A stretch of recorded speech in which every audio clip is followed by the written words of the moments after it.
Suatu hari, saat kota Madinah sedang dalam suasana aman dan tenang, terlihat dari tempat ketinggian di pinggir kota debu tebal yang mengepul ke udara. Debu itu semakin meninggi, bergumpal-gumpal hingga hampir menutup angkasa. Angin yang bertiup menyebabkan gumpalan debu dari butiran-butiran pasir Sahara yang lembut dan terbang menghampiri pintu-pintu rumah di Madinah dan berhembus dengan kuatnya di jalan-jalan. Orang-orang menyangka ada badai yang menyapu dan menerbangkan pasir, tetapi kemudian dari balik tirai debu itu mereka mendengar sebersit kabar tentang kedatangan kafilah besar yang panjang.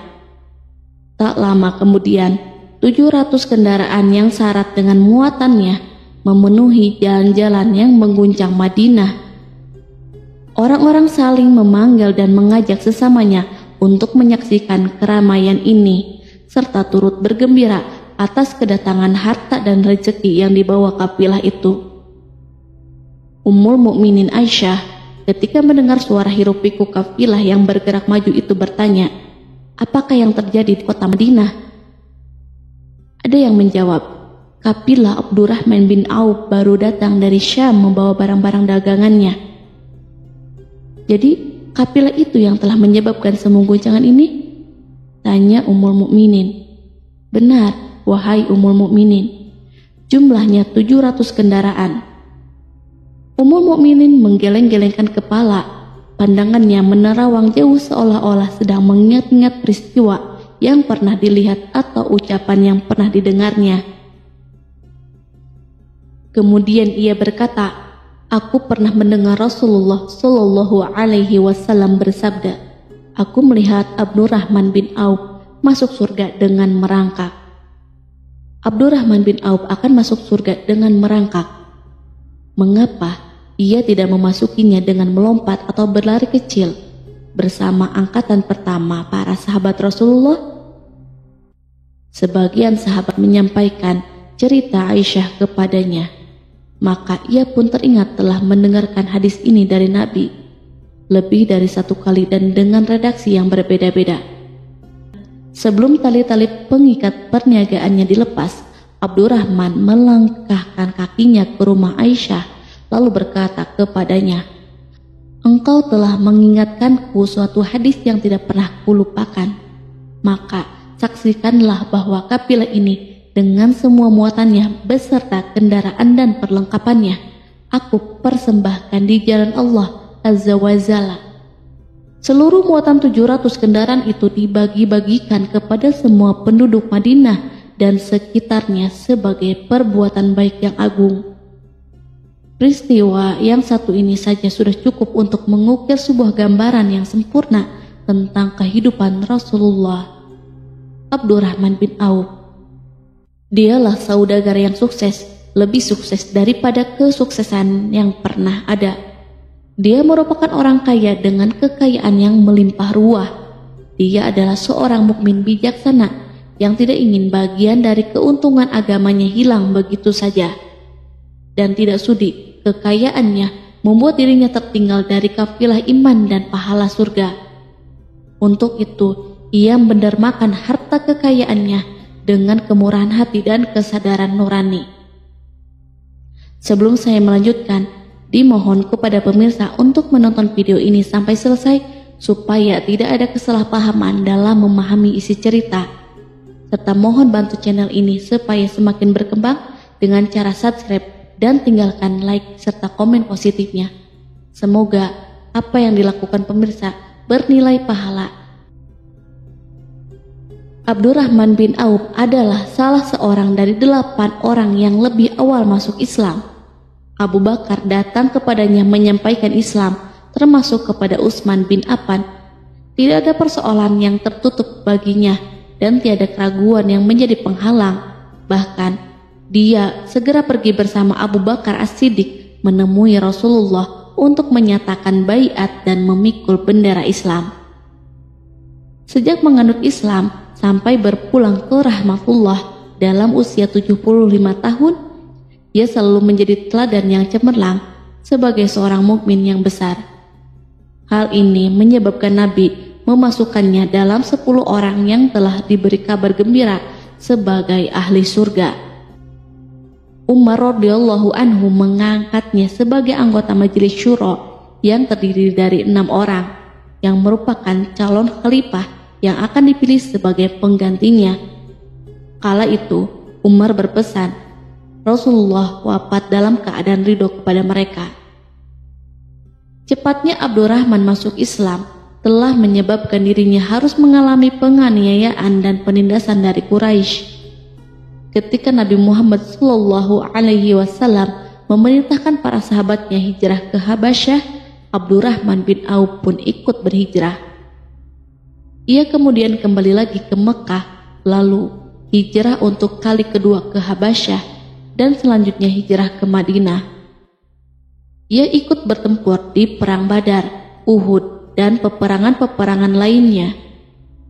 Keuntungannya dalam perniagaan sangat besar hingga mencapai batas yang membuat dirinya sendiri merasa takjub dan heran, sehingga ia berkata, "Sungguh, aku melihat diriku ini seandainya mengangkat batu, niscaya kutemukan emas dan perak di bawahnya."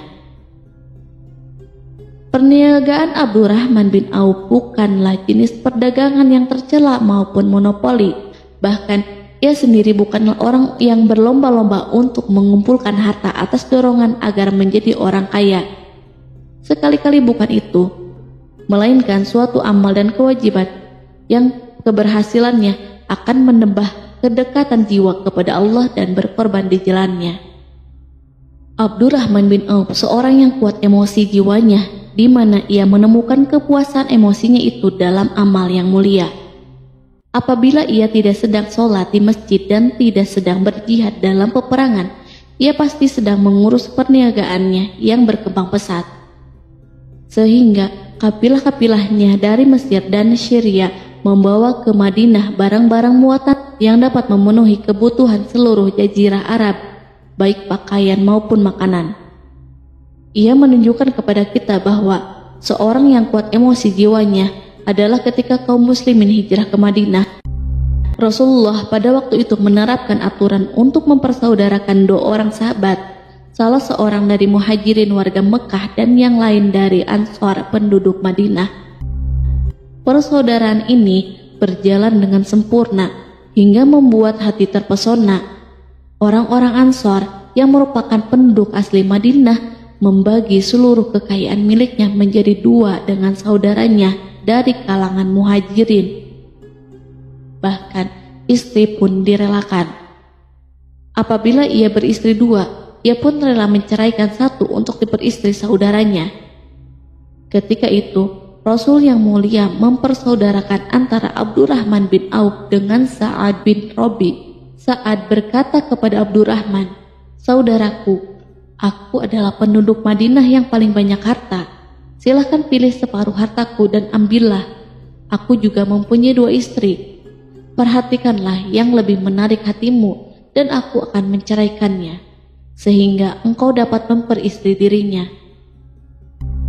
Abdurrahman bin Auf menjawab, "Semoga Allah memberkahi dirimu dalam istri dan hartamu. Tunjukkanlah letak pasar kepadaku." Abdurrahman pergi ke pasar. Ia berjual beli di sana dan mendapatkan keuntungan. Kehidupan Abdurrahman bin Auf di Madinah, baik semasa Rasulullah maupun sepeninggal beliau, selalu ditunaikan dengan sempurna untuk memenuhi hak agama ini dan beramal di dunia. Perniagaannya sukses dan menguntungkan, seperti diungkapkan sendiri bahwa seandainya ia mengangkat batu dari tempatnya, pasti ia akan mendapatkan emas dan perak di bawahnya. Salah satu faktor yang membuat perniagaannya berhasil dan mendapatkan berkah adalah karena ia sangat selektif untuk berniaga yang halal dan benar-benar menjauhkan diri dari segala bentuk jual beli yang haram, bahkan yang subhat sekalipun. Selain itu, faktor yang menambah kejayaan dan keberkahannya adalah labanya yang bukan untuk Abdurrahman bin Auf sendiri, melainkan di dalamnya terdapat bagian Allah yang ia penuhi dengan baik. Ia menggunakan hartanya untuk memperkokoh hubungan kekeluargaan dan mengeratkan tali persaudaraan, serta menyediakan perlengkapan yang diperlukan tentara Islam. Bila total perniagaan dan kekayaan yang lainnya ditambah keuntungan yang diperolehnya dihitung, jumlah kekayaan Abdurrahman bin Auf itu dapat diperkirakan dengan memperhatikan jumlah yang dibelanjakan di jalan Allah. Suatu hari ia mendengar Rasulullah bersabda, "Wahai Ibnu Auf, engkau termasuk golongan orang kaya dan engkau akan masuk surga dengan merangkak. Karena itu, pinjamkanlah kekayaan itu kepada Allah agar Dia mempermudah langkahmu." Sejak ia mendengar nasihat Rasulullah ini dan menyediakan bagi Allah pinjaman yang baik, Allah justru semakin melipat gandakan kekayaannya hingga berlimpah ruah. Suatu hari, ia menjual tanah seharga 40.000 dinar. Kemudian uang itu dibagi-bagikan untuk semua keluarganya dari Bani Juhroh, untuk para istri Nabi, dan untuk kaum muslim yang miskin. Pada kesempatan lain, ia menyerahkan 500 ekor kuda untuk perlengkapan tentara Islam.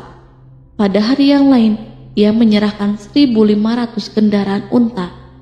Menjelang wafat, ia mewasiatkan 50.000 dinar untuk diinfakkan di jalan Allah. Ia juga berwasiat bagi setiap orang yang ikut perang Badar dan masih hidup, masing-masing mendapat 400 dinar. Hingga Utsman bin Affan juga mengambil bagian dari wasiat itu, meskipun termasuk orang kaya.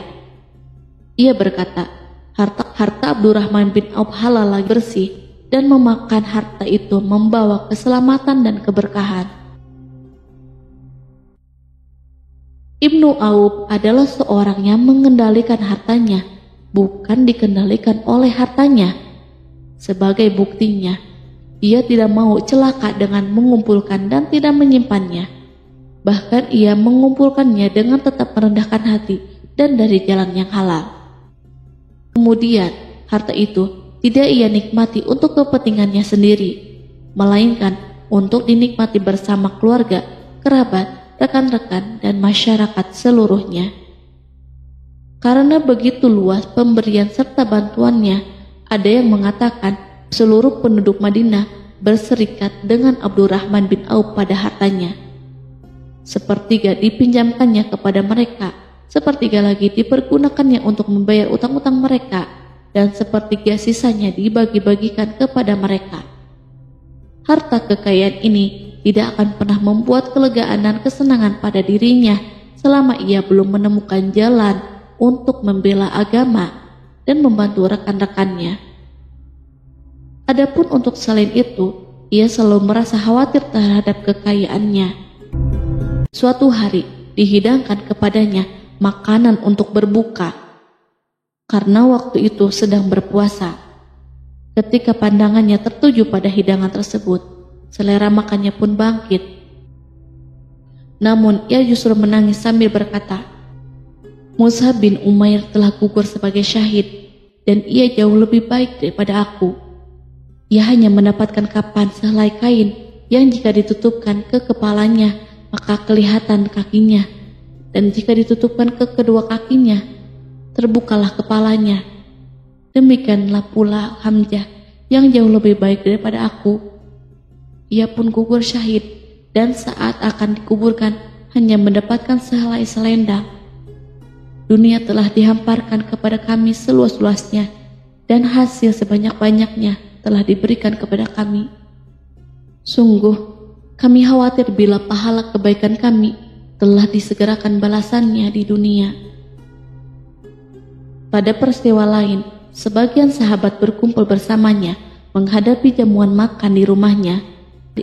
Tak lama setelah makanan diletakkan di hadapan mereka, Abdurrahman menangis, sehingga rekan-rekannya bertanya, "Apa yang membuatmu menangis?" Ia pun menjawab, "Rasulullah telah wafat, dan semasa hidupnya beliau beserta keluarganya tidak pernah merasakan kenyang makan roti gandum. Apa harapan kita apabila dipanjangkan usia, tetapi tidak menambah kebaikan bagi kita?" Demikianlah kekayaannya yang melimpah itu sedikit pun tidak membangkitkan kesombongan dan takabur dalam dirinya. Bahkan orang-orang mengatakan tentang dirinya, Seandainya seorang asing yang belum pernah mengenalnya kebetulan melihatnya sedang duduk bersama budak-budaknya, niscaya ia tidak akan bisa membedakan di antara mereka. Tetapi bila seorang asing itu mengenal satu saja sisi jihad Ibnu Auf dan ujian yang dihadapinya, ia pasti langsung mengetahui siapa dia. Misalnya, ia mengetahui bahwa di badannya terdapat 20 bekas luka di perang Uhud dan bahwa salah satu dari bekas luka itu meninggalkan cacat pincang yang tidak sembuh-sembuh pada salah satu kakinya. Contoh lain, beberapa gigi serinya rontok di perang Uhud yang menyebabkan kecedalan yang jelas pada ucapannya. Saat orang asing itu tahu salah satu sisi ini, ia pasti menyadari bahwa laki-laki yang berperawakan tinggi dengan wajah berseri, kulit halus, pincang dan cedal sebagai tanda jasa dari perang Uhud. Itulah orang yang bernama Abdurrahman bin Auf. Semoga Allah ridho kepadanya dan ia pun ridho kepada Allah. Kita sudah terbiasa memperhatikan tabiat manusia, bahwa harta kekayaan itu biasanya menyebabkan seseorang terlalu gandrung untuk memiliki pengaruh guna melindungi kekayaan mereka dan melipat gandakan pengaruh itu. Selain untuk memuaskan nafsu, demi kebanggaan dan kepuasan pribadi. Semua ini merupakan sifat yang bisa dibangkitkan oleh kekayaan. Tetapi bila kita melihat Abdurrahman bin Auf dengan kekayaan yang melimpah, kita akan menemukan manusia ajaib yang sanggup menguasai watak dasar manusia dalam bidang ini dan melangkahinya ke puncak ketinggian yang istimewa. Peristiwa itu terjadi ketika Umar bin Khattab hendak berpisah dengan rohnya yang suci dan memilih 6 orang di antara para sahabat Rasulullah agar mereka memilih salah seorang di antara mereka untuk menjadi khalifah yang baru. Pada waktu itu, semua jari menunjuk ke Ibnu Auf, bahkan sebagian sahabat telah menegaskan bahwa dialah orang yang lebih berhak menjadi khalifah di antara 6 orang itu. Namun, ia menjawab, "Demi Allah, seandainya diambilkan pisau lalu ditaruh ke atas leherku, kemudian kalian menusukkannya sampai tembus, itu lebih aku sukai daripada menerima jabatan tersebut." Demikianlah saat awal 6 orang terpilih itu mengadakan pertemuan untuk memilih salah seorang di antara mereka untuk menjadi khalifah yang akan menggantikan Al-Faruq, Umar bin Khattab.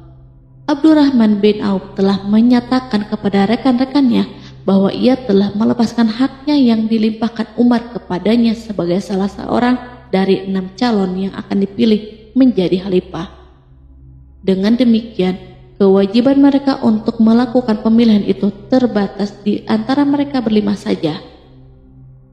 Sikap Yuhudnya terhadap pangkat jabatan ini dengan cepat telah menempatkan dirinya sebagai hakim di antara 5 orang tokoh terkemuka itu. Mereka menerima dengan senang hati agar Abdurrahman bin Auf menetapkan pilihan khalifah itu terhadap salah seorang di antara mereka berlima.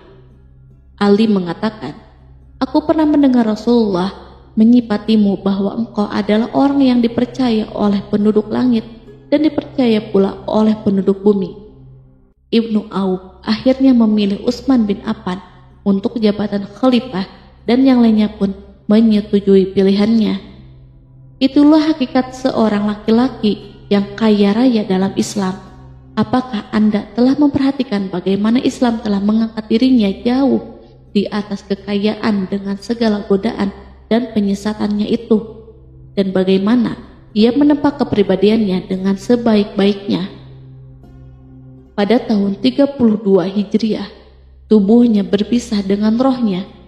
Ummul Mukminin Aisyah ingin memberinya kemuliaan khusus yang tidak diberikan kepada orang lain, dengan memberikan usulan kepadanya ketika ia masih terbaring di ranjang menuju kematian agar bersedia dikuburkan di pekarangan rumahnya, berdekatan dengan Rasulullah, Abu Bakar, dan Umar. Namun, ia memang seorang muslim yang telah dididik Islam dengan sebaik-baiknya, sehingga merasa malu bila dirinya diangkat dan disandingkan dalam kedudukan tersebut. Selain itu, ia telah membuat janji dan ikrar yang kuat dengan Utsman bin Maz'un, yakni jika salah seorang di antara mereka meninggal sesudah yang lain, hendaklah ia dikuburkan di dekat sahabatnya itu. Saat rohnya bersiap-siap memulai perjalanan yang baru, air matanya meleleh, sedangkan lidahnya bergerak-gerak mengucapkan kata-kata, "Aku khawatir dipisahkan dari sahabat-sahabatku karena kekayaanku yang melimpah ruah." Namun, ketenangan dari Allah segera menyelimutinya. Lalu senyuman tipis menghiasi wajahnya disebabkan suka memberi cahaya dan kebahagiaan yang menenteramkan jiwa.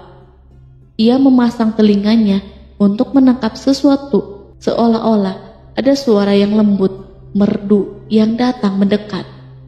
Ia sedang mengenang kebenaran sabda Rasulullah yang pernah beliau ucapkan, "Abdurrahman bin Auf di dalam surga." Ia barangkali juga sedang mendengarkan janji Allah dalam kitabnya. Orang yang menginfakkan hartanya di jalan Allah, kemudian tidak mengiringi apa yang dia infakkan itu dengan menyebut-nyebutnya dan menyakiti perasaan penerima, mereka memperoleh pahala di sisi Rob mereka. Tak ada rasa takut pada mereka dan mereka tidak bersedih hati. Quran Surat Al-Baqarah ayat 262.